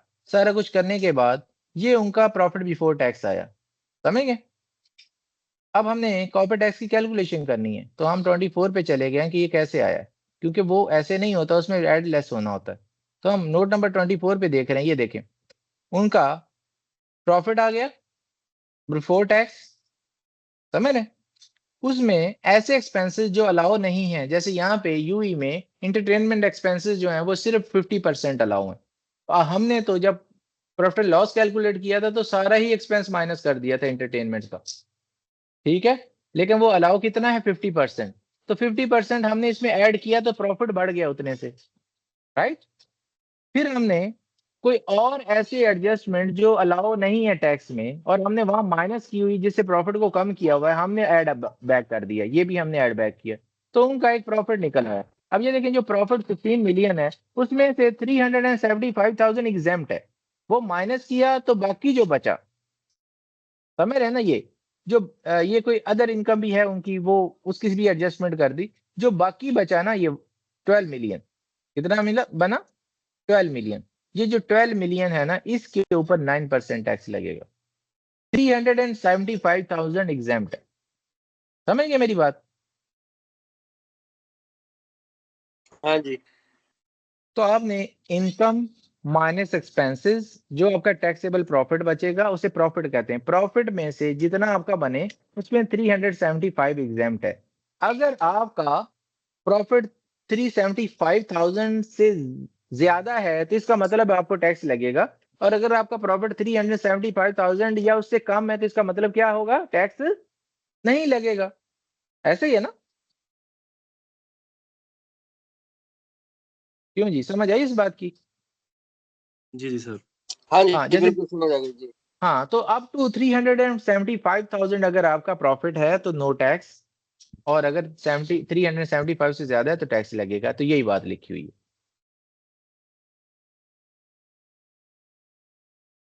तो non resident with UAE source income, जैसे मैंने पाकिस्तान में बैठे हुए उनका बात की तो उसके ऊपर कोई टैक्स नहीं है, अभी विद होल्डिंग भी नहीं हो रही तो उनपे कोई टैक्स नहीं लग रहा। रेजिडेंट को ये लगेगा अप टू 375,000 नो टैक्स, और उससे बाद टैक्स है, उसके बाद वाली पे कितना लगेगा 9%। और इसी तरह नॉन रेजिडेंट विद पर्सन जो पी इन द यूएई उनका भी यही है, जिसमें आपको मैं बताया कि पी इन द यूएई हो, यूरिडिकल विद नेक्सिस है, इन द यूएई उन दोनों के ऊपर क्या लगेगा, same up to 375,000 no tax and exceeding 375,000 taxable profit के ऊपर 9% लगेगा। तो आपको समझ आ गई होगी होपफुली, नहीं आई तो फिर भी मैं आपको समझा सकता हूँ फर्दर। हाँ जी, बिल्कुल सही है। तो ये टैक्स पीरियड मैंने उस दिन आपको बताया था, टैक्स पीरियड अभी अभी बताया थोड़ी देर पहले कि हर एंटिटी का एक टैक्स पीरियड होता है, वो कितना है, article 57 and 58 of the federal decree law जो है ना, वो भी मैं वैसे डिक्री लॉ भी आपको दिखाता हूँ। जो फेडरल डिक्री लॉ है ना वो कहता है कि जो रिटर्न का पीरियड है ना वो कितना होना चाहिए, मिनिमम 6 मंथ होगा और ज्यादा से ज्यादा 18 मंथ्स हो सकता है, कितना, 18। हाँ। अब देखिए आज आपने कंपनी बनाई है तो आप 6 महीने से कम अगर है ना तो आपको रिटर्न फाइल नहीं करनी, 6 मंथ या उससे ज्यादा हो जाएगा तो फिर आपकी रिटर्न ड्यू होगी। इसी तरह 18 महीने से ज्यादा नहीं हो सकता, आप 18 महीने से ज्यादा की रिटर्न नहीं फाइल कर सकते, आपने रिटर्न ज्यादा से ज्यादा 18 महीनों की कर सकते हैं, अकाउंट्स भी 18 महीनों के बनेंगे, इससे ज्यादा की नहीं। जी जी। तो सर ये जो है ये फर्स्ट टाइम का है, किस टाइम का, फर्स्ट टाइम रिपोर्टिंग के लिए है, ये है फर्स्ट टाइम, 6 महीने से बिल्कुल only first first time. Time, second time तो फिर जाहिर है यस, फिर आपका साल मुकम्मल हो गया तो फिर आपने तभी रिटर्न फाइल करनी है। बिल्कुल, फिर तो 12 मंथ्स पे आ जाएंगे प्रॉपरली खुद ब खुद ही। ये फर्स्ट जब आप रिटर्न फाइल करेंगे तो तब आपको ये प्रॉब्लम आएगा कि आप 18 मंथ तक मैक्सिमम जा सकते हैं, लेकिन 6 मंथ से ज्यादा रहेंगे, 6 से कम पे नहीं कर सकते, 6 हो सकते हैं मिनिमम। तो जी taxable person required to file a corporate tax return for the each tax period, तो इसको हम कहते हैं tax period. The taxable person, the tax period is financial year or part thereof. The financial year is the Gregorian calendar year or 12 months period for which the financial statements are prepaid. Taxable person may apply to FTA for the tax period of up to 18 months but not less than 6 month। अब ये आपका tax period इस तरह होता है। अब जैसे मैंने कहा कि नेचुरल पर्सन का टैक्स पीरियड नॉर्मली क्या होता है, 1 जनवरी से 31 दिसंबर फाइनेंशियल ईयर उनका होता है। कंपनीज का भी यही होता है, बट कुछ कंपनी का डिफरेंट होता है। कुछ अप्लाई भी करती हैं कि हमें डिफरेंट दिया जाए। वो पीछे मैंने टाइमलाइन शायद आपके साथ डिस्कस की है, नहीं की तो मैं कर लेता हूं तो आपको आइडिया हो जाएगा। ये है टाइमलाइन टैक्स पीरियड की। बल्कि मैंने पीछे भी एक टाइमलाइन थी, वो मैंने आपको शायद बताई नहीं है, तो आपको आइडिया हो जाता उसी में। चलें इसी पे कर लेते डिस्कस। अब देखें हमारा जो असल में ना कॉर्पोरेट पहला कॉर्पोरेट टैक्स पीरियड स्टार्ट हुआ था ना, वो हुआ था 1 जनवरी 2023 से। कब हुआ था? 1 जून 2023 से स्टार्ट हुआ था यूई में।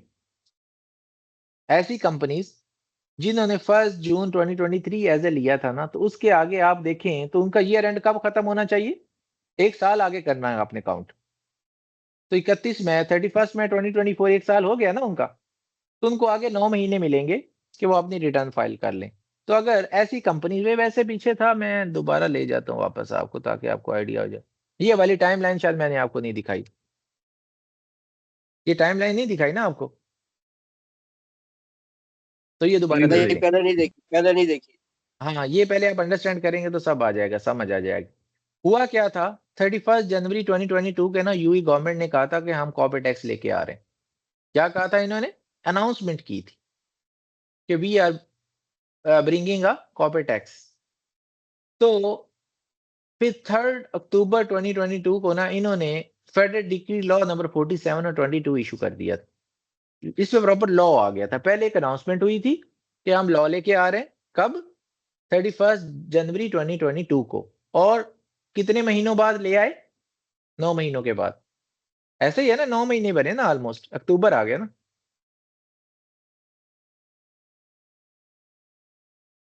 क्यों जी? आखिर 8 महीने बने और 8 महीनों के बाद वो ले आए। जैसे लॉ आ गया तो 15 मई को 15 मई 2023 को कॉर्पोरेट टैक्स की उन्होंने रजिस्ट्रेशन ओपन कर दी। उन्होंने कहा भी कंपनियां रजिस्टर होने स्टार्ट हो। अब ये क्यों उन्हें रजिस्ट्रेशन ओपन करनी पड़ी? द थिंग इज दिस कि ये लॉ जो है ना जब आता है ना, उससे पहले तो कंपनियां टैक्स दे ही नहीं रही थी ना, लॉ में रजिस्टर्ड ही नहीं थी इधर एज अ कॉर्पोरेट टैक्स में। तो उन्हें ये रजिस्ट्रेशन ओपन करनी पड़ी कि भाई जितनी भी पहले कंपनीज है ना, वो लाजमी तौर पे जो है ना रजिस्टर हो जाए। लेकिन उन्होंने फेजेस बनाए कि हमें किन किन कंपनियों को पहले रजिस्टर करना है, फिर उसके बाद।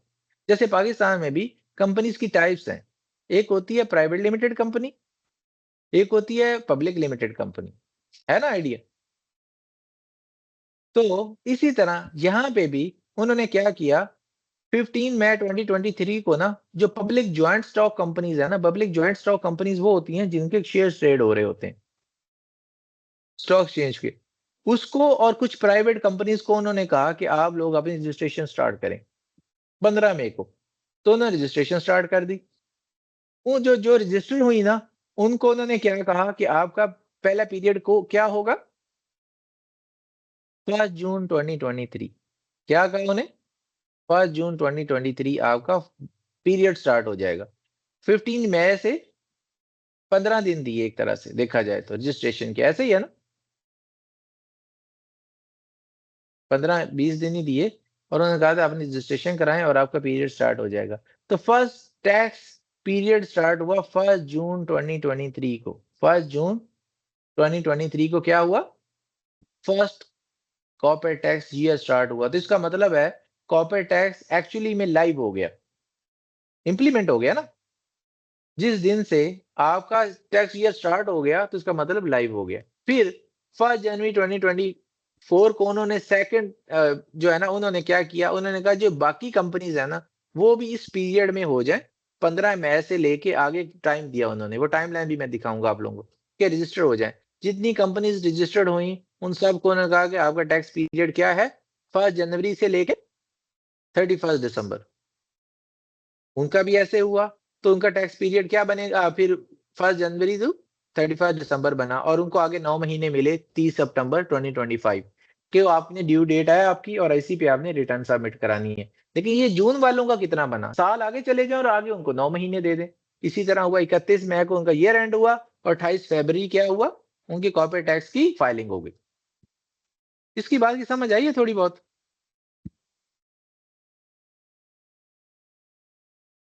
नहीं सॉरी। नहीं नहीं आई? फिर इसका मतलब बैटरी लो हो ये गई आप लोगों की। ये जो लास्ट में आप बता रहे हैं ना वो समझ नहीं आया। कौन सा लास्ट में? यही वो 6-7 महीने फिर 9 महीने क्या आपने कहा था। हाँ, मैंने कहा है कि आपने हमेशा याद रखना है कि कोई भी कंपनी जो उसका फाइनेंशियल ईयर होता है ना, जैसे ही क्लोज हुआ करेगा ना, उसके आगे उसे 9 महीने मिला करेंगे अपनी कॉर्पोरेट टैक्स रिटर्न सबमिट करने के। क्या मिला करेंगे? 9 मंथ्स। नौ ये महीने ऐसे ही है, ये ऐसे ही है, आपके बिजली का बिल आ जाए और आगे आपको 9 दिन दे दिए जाएँ उसको सबमिट करने में, तो आपको एक टाइम दे दिया गया ना कि ये आपका जो बिलिंग का टाइम है ना, पीरियड है, वो यहाँ पे एंड हुआ और उससे आगे आपके पास 9 डेज़ हैं, ठीक है? कि इधर यूएई में कॉर्पोरेट टैक्स का इस तरह है, जहाँ आपका फाइनेंशियल ईयर एंड होता है ना कॉर्पोरेट टैक्स का, उससे आगे 9 जी। मंथ्स आपको दिए जाते हैं कि आप अपनी प्रिपरेशन कर लें और अपनी कॉर्पोरेट टैक्स रिटर्न फाइल कर दें। समझ गए बात? हाँ जी, हाँ जी, बिल्कुल। तो ये यहाँ पे ऐसे है, आपने बस अब याद रखना है कि यहाँ पे कॉर्पोरेट टैक्स के ईयर 2 हैं और 3 भी हैं, 4 भी हैं लेकिन जो मेन है वो 2 हैं। कौन से? एक का जैन टू होता है दिसंबर और जून से जुलाई, जुलाई से जून। हाँ, नहीं, नहीं, जून से मई क्योंकि 12 महीने मई को खत्म हो जाते हैं ना, या समझ गए? एक जून से मई जी है, हाँ। जब मई को खत्म होगा तो आगे उन्हें 9 महीने मिलेंगे कॉर्पोरेट टैक्स प्रिपेयर करने में और फाइल करने में, तो वो 28 फरवरी बना करेगा। समझ गए हो? जिनका ईयर एंड 1 जनवरी होगा और 31 दिसंबर पे ईयर एंड हो जाया करेगा, तो उनको आगे 9 महीने सितंबर तक मिला करेंगे, 9 बनते ना आगे, तो वो अपनी रिटर्न सबमिट कर दिया करेंगे। तो अब मुझे लगता है आपको समझ आ गई होगी। तो जी, जी, आपने ये बिल्कुल 2 सर। ही याद रख वो मैं उस चीज़ से समझ आ गई कि 9 महीने बच्चा भी हो जाता है तो 2 महीने में रिटर्न फाइल करनी है। हाँ, बस आप समझ गए सारी बात। ये वही है, इसलिए उन्होंने 9 मंथ्स दिए हैं, सफिशिएंट टाइम दिया है कि इसको आप ये कर सकें और सबसे ज़्यादा जो फाइनेंशियल ईयर एंड है कहाँ पे है? 31st 31st दिसंबर 2024 मैक्सिमम ये कंपनीज़ के हैं। तो इसीलिए ये 31st दिसंबर को एंड होता है और 30th सितंबर डेडलाइन होती है, तो इस पे बहुत ज़्यादा काम होता है। मतलब इस दफ़ा पहली रिटर्न थी, क्या थी? ये पहली रिटर्न थी ना 30th सितंबर 2025 अगले साल में और बढ़ जाएगी और बढ़ जाएगी और बढ़ जाएगी। तो इस पे बहुत ज़्यादा काम होता है क्योंकि ज़्यादा कंपनीज़ का मोर देन 90% कंपनीज़ का 30th सितंबर 2025 डेडलाइन है कॉर्पोरेट टैक्स रिटर्न फाइलिंग की। चलें, आई बिलीव सो कि you are good with this topic तो समझ सर होपफुली जी आ गया एक होगा। बस खास अपना जी, आपने जी। तारुफ कराया ही नहीं है, शायद आपने पहली दफा करवाया हो तो एक दफा अगर फिर से थोड़ा सा तारुफ करा दें कि आप कहाँ पे हैं, यहाँ पे आप वहाँ पे पाकिस्तान में है या दुबई में है, कहाँ पे? मैं दुबई में होता हूँ और पाकिस्तान में भी मेरी एक फ़र्म है और यहाँ पे भी एक फ़र्म है, चार्टर्ड अकाउंटेंट फ़र्म। जो पाकिस्तान में है वो मेरे नाम से है मोहम्मद एम सोचान एंड को चार्टर्ड अकाउंटेंट्स और यूएई में जो मेरी फ़र्म है वो है जीएसएस मैनेजमेंट कंसल्टेंसी। तो and international chartered GSS. Accountants जी। जी, जी, जीएसएस। तो मैं क्वालिफाइड चार्टर्ड अकाउंटेंट हूँ आईकैप से। तो ये हमारी फ़र्म है जीएसएस। तो इसमें मैं पार्टनर हूँ, पाकिस्तान में भी फ़र्म है और मैं यूएई में बेस्ड हूँ और मैं आता-जाता रहता हूँ। पाकिस्तान में भी टाइम स्पेंड करता हूँ, यहाँ पे भी करता हूँ। तो अभी एट द मोमेंट भी यूएई में ही हूँ। अगर आप ये देखेंगे तो यहाँ पे मेरा आ रहा होगा। तो यहाँ पे हम काफ़ी बड़ी टीम है, यहाँ पे भी छोटी टीम नहीं है। काफ़ी लोग हैं हम और ये सारे लोग हम हम्म। एक्स बिग 4 हैं, बिग 4 काउंटिंग फर्म से हैं। ईवाई के नाम से फर्म है, may be you know about it. तो हमारे पास अल्हम्दुलिल्लाह प्रैक्टिकली यहाँ पे काफ़ी ज़्यादा काम है।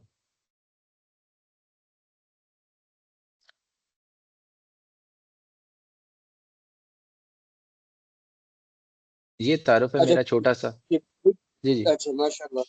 ये बिग फोर आप कह रहे हैं तो कौन सी केपीएमजी प्राइस पीसी EY पीडब्ल्यूसी EY ईएनवाई हाँ ईवाई जी EY। ठीक है। ये खत्म नहीं हो गई? नहीं है अभी, कौन खत्म हो गई?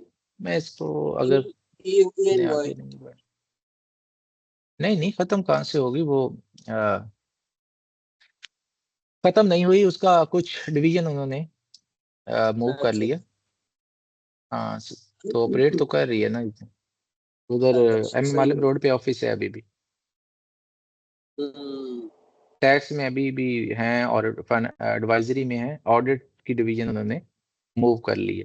लेकिन they have some back offices now, they have a big back offices, मतलब यूई का बहुत सारा काम पाकिस्तान से कर रहे हैं वो। बड़े बड़े ऑफिसेज सही बनाए हो गया। उन्होंने ईवाई रैपिड के नाम से। हम्म, सही हो गया। इंशाल्लाह इंशाल्लाह तो नेक्स्ट टाइम जो है वो प्रॉपर शुरू कर देंगे। मैं तो हर दफा ही प्रॉपर ही शुरू करता हूँ, पिछलों को भी प्रॉपर ही पढ़ा दिया था। देवर हैप्पी, और फिर एक वीक का ब्रेक आया दरमियान में, तो वो करीब पता नहीं आए हैं कि नहीं। वो क्लास भी 3-4 बच्चे थे वो लेना चाहते थे, फिर अभी मे भी आपको पता वीकेंड होता है और लोगों के पढ़ने का किसका दिल करता है, क्या कहते हैं? नहीं, अगर शुरू करना है तो फिर प्रॉपर्ली बकायदा से रेगुलरली शुरू करना चाहिए ना, फिर बाद में ये ज्यादा गैप जो नहीं 2 2 हफ्ते रेगुलर का है भाई, गैप आप इसके बाद कि मैंने आपको शुरू से पढ़ा दिया सबको। पिछली रिकॉर्डिंग भी है और we will move out from next, जहाँ से आगे हम आगे आज डिसकंटिन्यू किया वहां से आगे कंटिन्यू करेंगे इंशाल्लाह। इंशाल्लाह।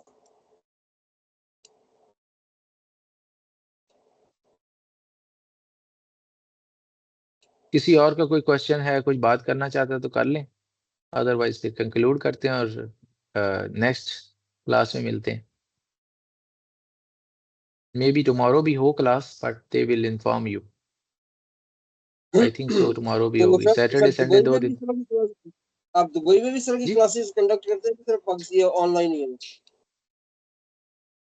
हमारे कुछ ट्रेनिंग सेशन चलते रहते हैं इधर दुबई में ही। और काफ़ी सारे स्टूडेंट हैं जो कहते हैं कि दुबई में हमारी क्लास लें, लेकिन टाइमिंग की वजह से नहीं ले पा रहे होते। ट्रेनिंग्स हम कंडक्ट करते हैं कंपनीज की ना, तो उधर भी हम करते हैं, हम्म, स्टूडेंट्स को नहीं टीच करता मैं यहाँ पे। बट दैट आर इंस्टीट्यूशनल जो ट्रेनिंग्स हैं वो हम कराते हैं कॉर्पोरेट टैक्स के ऊपर। मुझे अच्छा काफ़ी लोग अच्छा। और भी करते रहते हैं, तो मैं टाइम नहीं होता IFRS के ऊपर और इसके ऊपर, तो टाइम ना होने की वजह से वो उनसे माजरत करी जाती है, और लेकिन जो इंस्टीट्यूशनल हैं उनको हम करते हैं। चलो ठीक हो गया, कम से कम ये तो है ना कि ऑनलाइन हो रही है और इंशाल्लाह सबको फायदा ही होगा इंशाल्लाह। नहीं इसमें इंशाल्लाह बहुत फायदा हो सकता है, क्योंकि द थिंग इज दिस, आप और भी देखेंगे लोग जो इस पे काम कर रहे हैं। कुछ लोग पाकिस्तान से ऑपरेट करके ही पढ़ा रहे हैं, बट दे वो उस चीज़ को सब्स्टिट्यूट नहीं कर सकते जो यहाँ प्रैक्टिकली ग्राउंड पे काम हो रहा होता है ना। तो वो बहुत ज़्यादा मैटर कर रहा होता है आपको। तो हमें यहाँ पे जो यूई बेस्ड होने की वजह से है ना, वो एडवांटेज है, क्योंकि हम यहाँ पे प्रैक्टिकली ग्राउंड पे काम चीज़ें कर रहे होते हैं और हमें पता होता है क्या चल रहा है। सही तो है। इस वजह से ये आपके लिए ज़्यादा हेल्पफुल इस फॉर्म में है कि एक तो प्रैक्टिकली चीज़ों आपको पता है, तो मैं प्रैक्टिकली चीज़ें दिखा भी दूँ। जैसे मैंने अभी आपको एक दो FS, no doubt those are confidential, नहीं दिखानी चाहिए, मैंने दिखा दी कि कॉर्पोरेट टैक्स की कैलकुलेशन कैसे हो रही होती है। Even though I will do it some calculation online आपके लिए भी। और जब मैं आपको कॉर्पोरेट टैक्स में फर्दर पोर्टल वगैरह दिखा दूंगा, तो आपको आइडिया हो जाएगा कॉर्पोरेट रिटर्न कैसे फाइल करते हैं। जैसे ये उनका एक पोर्टल है कॉर्पोरेट टैक्स, जहाँ पे रिटर्न फाइल होती है ये एक्चुअली में। ठीक है, इस पोर्टल में जाके अगर आप फाइलिंग करेंगे तो तब ही आपकी अंडरस्टैंडिंग बिल्ड होगी कि यार अच्छा प्रोसेस क्या है, कैसे होती है। थ्योरेटिकली अच्छा। भी चीज़ें आनी चाहिए और दूसरा भी पता होना चाहिए। जैसे फॉर एग्जांपल, एक एग्जांपल आपको दे रहा हूँ, ये आपने आई पॉइंट का सुना होगा, एक यहाँ आई पे पॉइंट। आई, हाँ I point UAE, I point का सुना होगा, ये यहाँ पे मोबाइल्स और ये वो बेचते हैं आई पॉइंट वाले ना। अच्छा अच्छा ठीक है। काफी ज्यादा इसके फॉलोअर, जैसे छोटा बड़ा भाई सुना होगा आपने। नहीं नहीं मुझे नहीं करनी। No idea. तो ये जो नो। इसी तरह मतलब यहाँ पे ये सारे ये वैसे फ्रेंड्स हैं हमारे, इनको तो हम वैसे ही चले कर देते होते हैं। ये जो है शर्जील है इसका नाम, तो ये इसने अच्छा। बनाया हुआ है, इसके 2.1 मिलियन फॉलोअर्स भी हैं, आप ये चेक करें। हम्म। तो यहाँ के ये क्या है, इंस्टा पे चैंपियन है यहाँ आपके। पे, ये देख रहे। हाँ, तो ये तो चले वैसे फ्रेंड हैं तो इनके साथ चलता रहता है। अदर देन दिस हमारे पास एकदम बड़े ग्रुप्स हैं, मतलब मैं वैसे आपको बता रहा हूँ, तो दे विल अच्छा। होता क्या कि हमें हमारे साथ चलते हैं तो हम इनकी फाइलिंग और ये वो सारा प्रोसेस मैनेज कर रहे होते हैं। ये अब उसका सारे सारी चीजें मेरे साथ अटैच है। अच्छा। ये मैं रात को 3 बजे इसके पास से आया हूँ। अभी हम 24 जितने भी आवर्स ओपन है टिकटॉकर ये? हैं ये सारे दोस्त हैं आपस में। अच्छा, ये 24 आवर्स ओपन रहते हैं ये? ये नहीं नहीं, वो तो मैं रात को वैसे इसके पास गया था, मुझे इसने कहा था कि यार आना, वो कुछ चीजें डिस्कस करनी है, तो ये कोई तकरीबन हम्म। 2 बजे क्लोज करते हैं, 1 बजे 12 1 बजे ओपन होती है इनकी शॉप्स हैं वहां पे ना, मोबाइल्स की। और हम्म। सारे ये टिकटॉकर हैं, इनके पास काफी सारे टिकटॉकर आते जाते रहते हैं, जैसे ये ये कल कहाँ पे परसों मुझे शॉप शायद है? इसका दिखा। जी, शॉप कहाँ पर है? इनकी शॉप इधर बर दुबई में। हाँ, तो ये मतलब जैसे वो अपने बड़ा छोटा भाई अगर आप देखेंगे, वो भी यहाँ के पॉपुलर बंदे हैं। उनके कोई अच्छा। अराउंड 90 मिलियन सब्सक्राइबर हैं हम्म। यूट्यूब पे। तो वो भी हमारे से, मतलब परसों उनसे मीटिंग थी मेरी। तो इस तरह अच्छा। काफी सारे हमारे यहाँ पे बड़े ग्रुप्स हैं जिनके साथ हम काम करते हैं, प्रैक्टिकली हम काम करते हैं। तो फिर इस वजह से हमारा अल्हम्दुलिल्लाह उनसे जो कुछ जो सिर्फ पाकिस्तान से ऑपरेट कर रहे होते हैं उनका वो एक्सपोजर नहीं होता, जो हम प्रैक्टिकली यहाँ देख रहे होते हैं, कंपनी के इश्यूज आ रहे होते हैं, 100 चीजें। तो इंशाल्लाह आपको अच्छा फायदा होगा यहाँ से, कहने का ये मतलब। इंशाल्लाह। अच्छा, हाँ, चूंकि आप फील्ड में हैं ना, आप यही काम कर रहे हैं, तो आपको लाजमी बात है अपडेट रहना पड़ता है। जी जी बिल्कुल ऐसे ही है। इंशाल्लाह, इंशाल्लाह।